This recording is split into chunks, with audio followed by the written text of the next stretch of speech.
The consequences of seeking power at any cost. A message from Judges 9. This video explores the powerful message from the book of Judges 9 about the consequences of seeking power at any cost. Join us as we dive into the biblical text and uncover valuable insights for our lives today.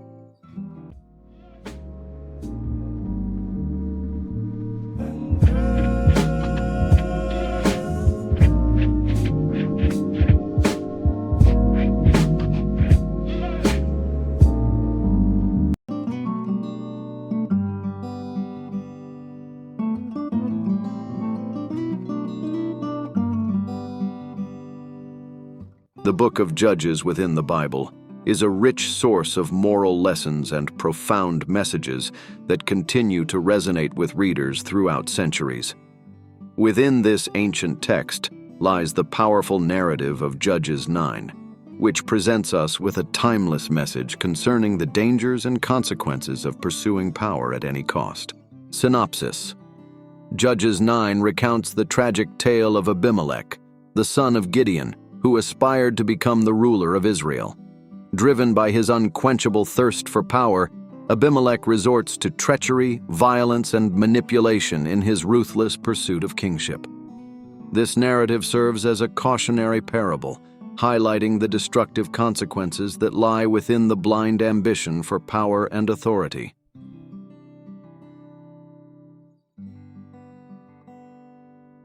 One, the erosion of morality. Abimelech's quest for power exposes the dark side of human nature. He resorts to the murder of his brothers, eliminates anyone who stands in his way, and leads a destructive campaign against his own people.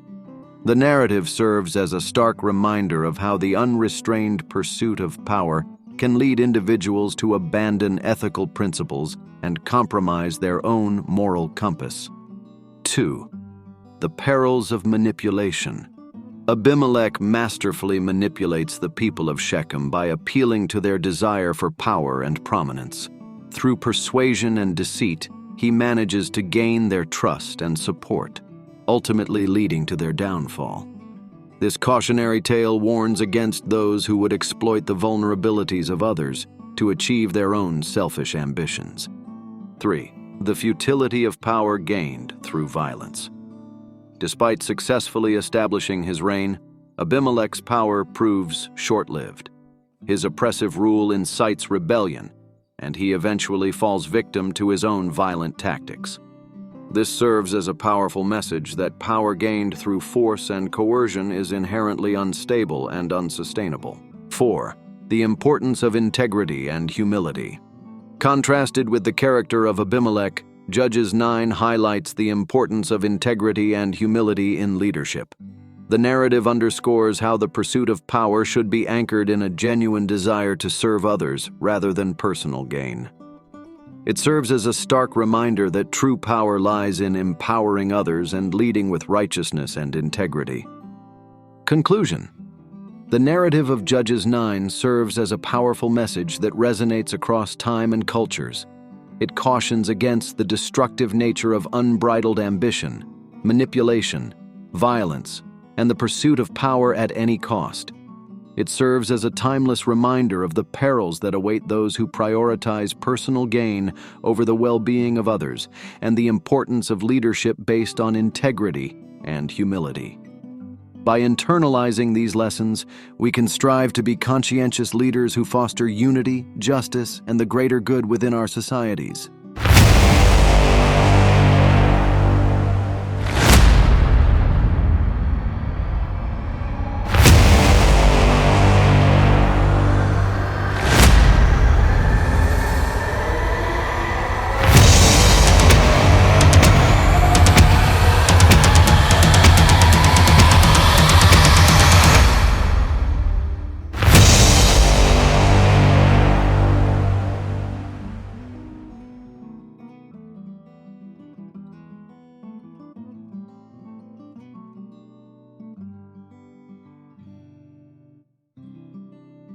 One, Abimelech is made king and kills Gideon's sons, 1-6.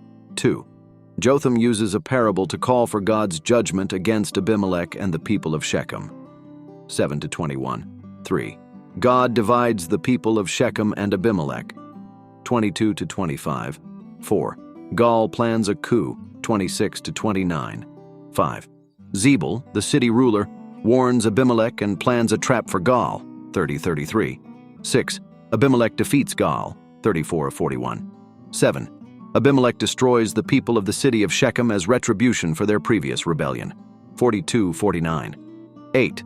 Abimelech is killed, and God's justice is satisfied. 50-57.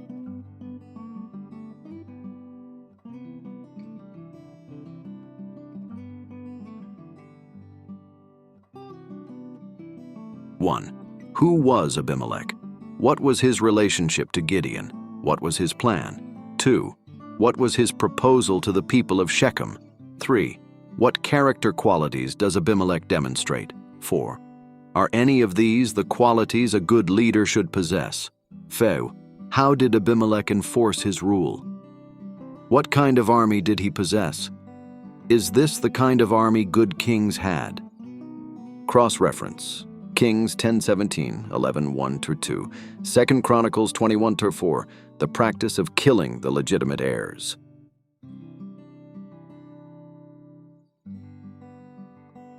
Abimelech was a good convincer. He appealed to the fact that he was their close relative. Basically, he said, "Wouldn't you rather be ruled by a close relative than strangers?" Abimelech's exact motivation is not mentioned. It is probably a combination of lust for power, jealousy towards the legitimate sons of Gideon, he was illegitimate, and just plain pride. In these first few verses, we can already see much about his character. 1. He was a person with zero principles. He doesn't tell the people of Shechem that he will rule well or wisely. He doesn't appeal to their morals because he doesn't have any. He is willing to do anything to get what he wants. This kind of person is always dangerous, but if they are made a leader and put above the law, they are exceptionally dangerous and are capable of horrific things that most people would be abhorred at. 2. His character is revealed by the people he hanged out with. What kind of people gathered around him? Worthless and reckless young men. More people with no principles or morals who didn't value human life. We are known by the people we associate with. That is why it is so important to form godly relationships and avoid harmful worldly relationships. 3. He was exceptionally cruel. He killed 70 people, not enemies, not criminals, but his own family. Why? To eliminate anyone who might be a rival. If people don't worship the true God, cruelty often results. God tells us every human life has value. He created us. He made us. We have value because God says we do. But if you ignore God and just reduce this world to what you can see, you will eliminate the value of human life and be capable of heinous things. Keep in mind that there was rule of law at this time. I firmly believe that if governments were removed today and thus the immediate consequences of many sins such as stealing and killing were removed, that murders, robberies, violent crimes, and rapes would skyrocket. Many common people that appear good right now and just look like a common Joe or Chen would also disrespect human life, and chaos and disorder, like what we see in this chapter, would result. It is too easy to look at this chapter and just say that man was not advanced back then. Today is a new era and people don't behave like that anymore. Really? Look at the genocides of Rwanda. Look at the child slave rings all over the place. People are the same. Sin is the same. These things still exist. They are just more hidden in most places because the rule of law is more established.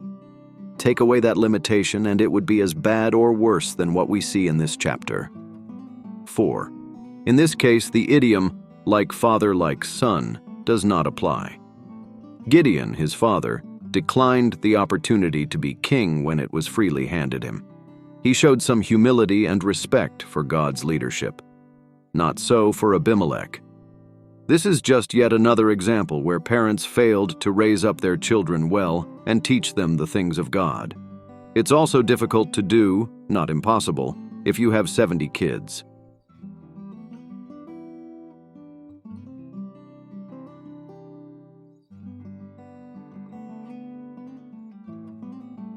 1. What did Jotham's parable mean? 2. Why did Jotham say that Abimelech was made their king? Is this a good reason? 3. What is Jotham's point here? What is he doing? 4. Did his pronouncement of judgment come true?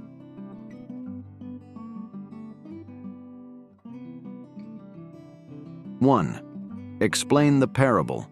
2. The purpose of the parable is seen in its interpretation. Sometimes parables are given with no interpretation, and we have to figure out what they mean. In this case, Jotham himself gave his own interpretation of his own parable. 3. This was basically a call for God's judgment on Abimelech and the people of Shechem for the cruelty and disregard for God and God's judge, Gideon. Later, this pronouncement of judgment was fulfilled. Not sure if Jotham was functioning in the capacity of prophet here, but what he said did come to pass. Jotham is also to be commended here, as he didn't try to exact revenge himself. He left the judgment up to God. Jotham is definitely the best character in this chapter with the most positive qualities that we can learn from.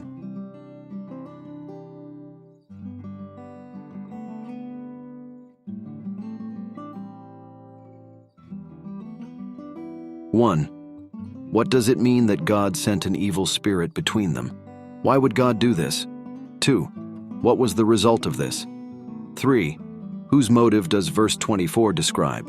Cross-references. 1 Samuel 16:14-16, Isaiah 19:2, 2 Thessalonians 2:11-12. Examples of God dividing people or sending an evil spirit or deluding influence. Psalms 14:1-3. The fool says in his heart that there is no God, but God is looking down on man and his sins from heaven.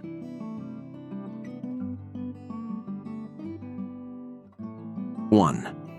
It is not clear whether this was an actual demon that God providentially used to bring about his own purposes, or whether it simply means that he stirred up animosity, jealousy, and bitterness among the people. In either case, God sought to divide Abimelech and the people of Shechem to better facilitate judging them for their sins. This is a very effective strategy, as we learn in the New Testament, that a house divided against itself cannot stand. 2. Although people were ignoring God and doing what they liked, God wasn't ignoring them. God doesn't disappear or leave or cease to exist just because people do not take him seriously. He is still there. He is still watching. He is still sovereign. And most importantly for this group, he will still judge sins. He doesn't let people get away with it.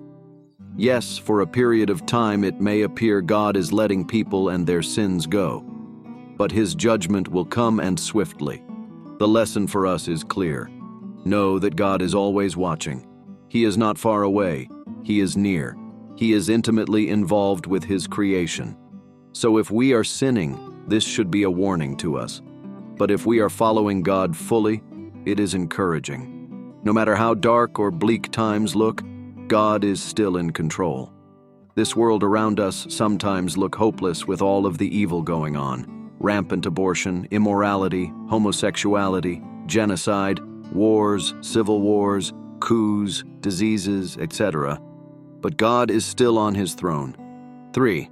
Verse 24 describes God's motive. Very simple. It was to bring about justice.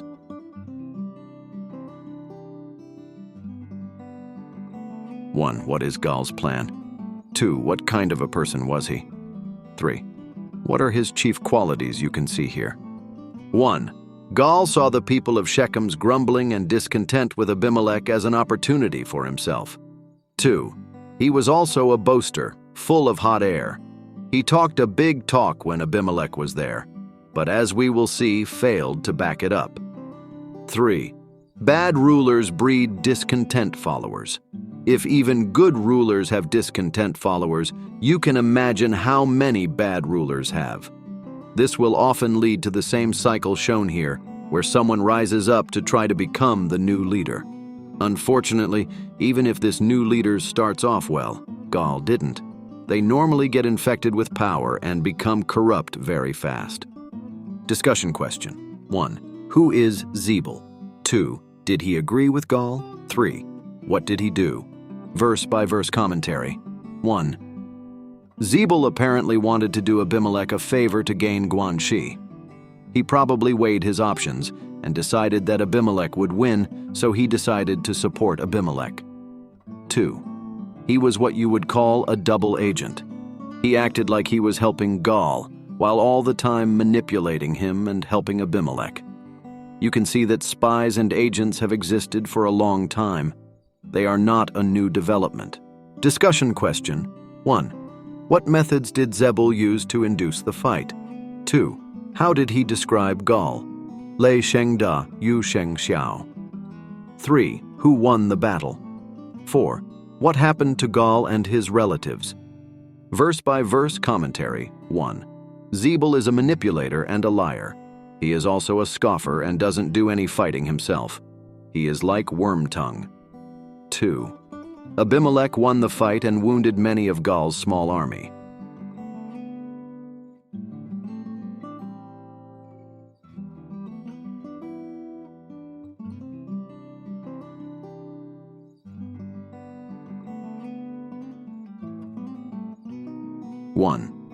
Abimelech wasn't done. The people of Shechem had mostly turned against him and been robbing and pillaging his men. They were no longer loyal or faithful to him, so he wanted to exact revenge. This has nothing to do with teaching them a lesson since he killed all of them. It is personal vengeance because he felt betrayed by them and wanted to keep control over the tribes of Israel. If his own people were allowed to turn against him, it wouldn't be long at all until everyone would. 2. Once again, he displayed extraordinary cruelty in killing everyone of the city, including women. Discussion. Question. 1. How did Abimelech finally die? 2. What happened after he died? 3. What is the moral of this story? What is the point as the author writes it? 4. What are the key words of the last 2 verses? Repaid, returned.